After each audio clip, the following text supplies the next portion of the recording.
Hi everyone, this is Fahad Siddiqui and let's start today's video.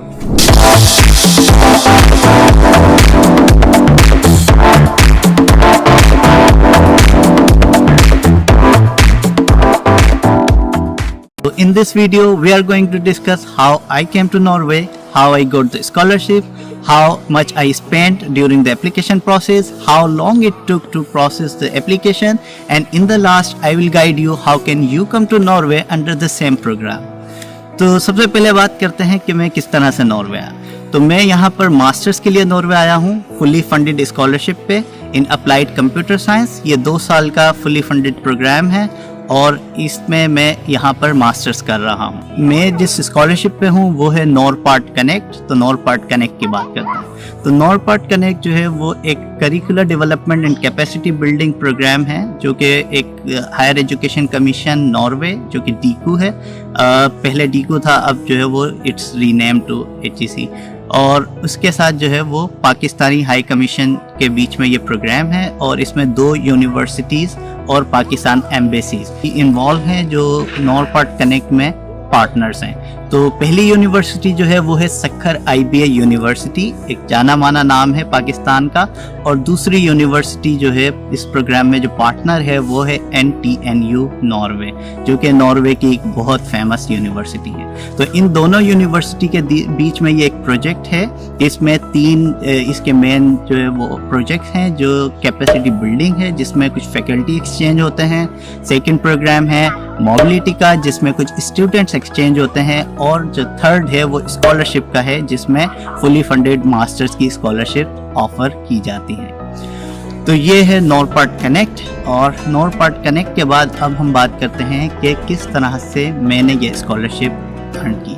तो नॉरपार्ट connect की scholarship जो announce होती है वो सितंबर में होती है, और सितंबर में इसके बाद इसकी एप्लीकेशंस, इसकी कॉल आती हैं, और उसमें जो रिक्वायरमेंट्स होती हैं वो आपके डॉक्यूमेंट्स की होती है जो प्रिपेयर हैं।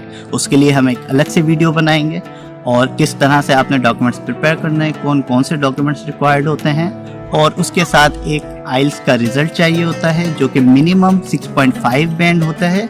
और थ्रू आउट नॉर्वे ये रिक्वायरमेंट है कि आपका जो आइल्स का रिज़ल्ट है वो मिनिमम 6.5 बैंड हो। और इसके साथ साथ आपको जो है वो फिर एप्लीकेशन सबमिट करनी होती है पोर्टल पे, जो कि एक इनका सेंट्रलाइज्ड पोर्टल है स्वप्नाथ वेब के नाम से, जो कि पूरी नॉर्वे की सारी यूनिवर्सिटीज़ उसी पोर्टल पर होती हैं, और वहीं पर आपको एडमिशन अप्लाई करना होता है किसी भी यूनिवर्सिटी में आपको अगर एडमिशन लेना हो नॉर्वे में।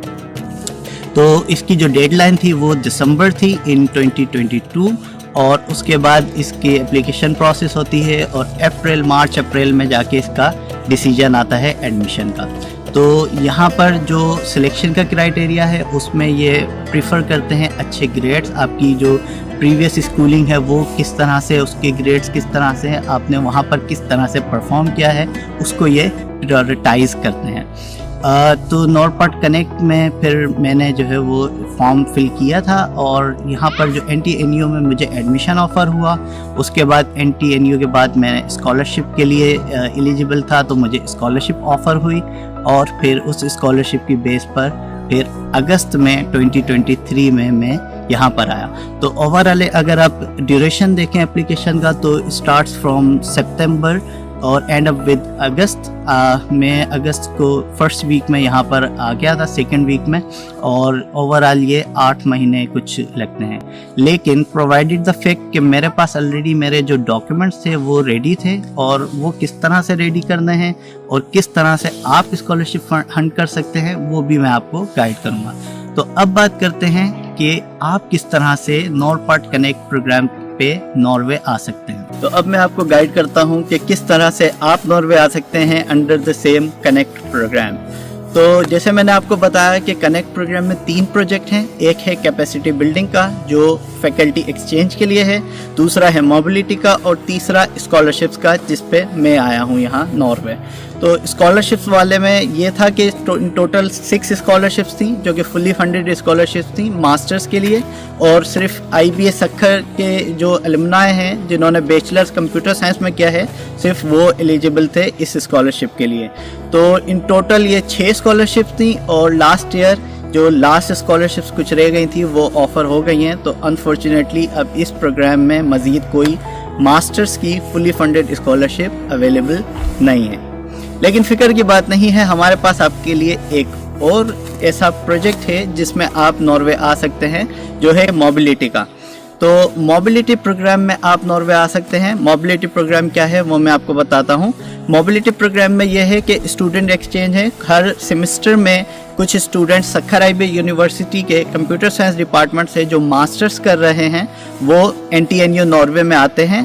तो एक सेमेस्टर वो नॉर्वे में रहते हैं NTNU में, और यहाँ पर वो एक्सचेंज प्रोग्राम पे आते हैं। और इसी तरह से कुछ स्टूडेंट्स नॉर्वे से NTNU से सक्खर आईबी यूनिवर्सिटी जाकर कुछ टाइम स्पेंड करते हैं। तो हर सेमेस्टर सक्खर आईबी से 6 से 7 स्टूडेंट्स आते हैं इस स्कॉलरशिप पे, जो कि एक्सचेंज स्कॉलरशिप है।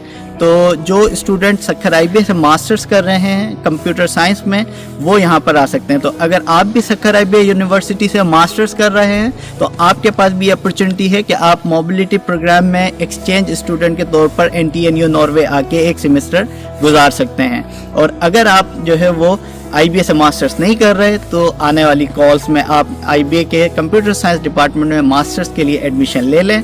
और उसके बाद इनका एक सिंपल सा प्रोसेस है, इंटरनल कॉल्स आती हैं, उसमें आपने फॉर्म फिल करना होता है। उसके बाद इंटरव्यूज़ होते हैं, और जो स्टूडेंट उस इंटरव्यू में शॉर्टलिस्ट हो जाए या सिलेक्ट हो जाए वो NTNU पे एक्सचेंज पर आ सकता है नॉर्वे एक सेमेस्टर के लिए।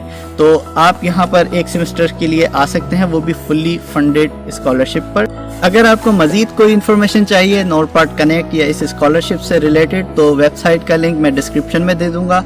अगर आपको और कोई क्यूरीज हैं या और कोई थॉट्स हैं, अगर आपका कोई फीडबैक है तो आप कमेंट्स में दे सकते हैं।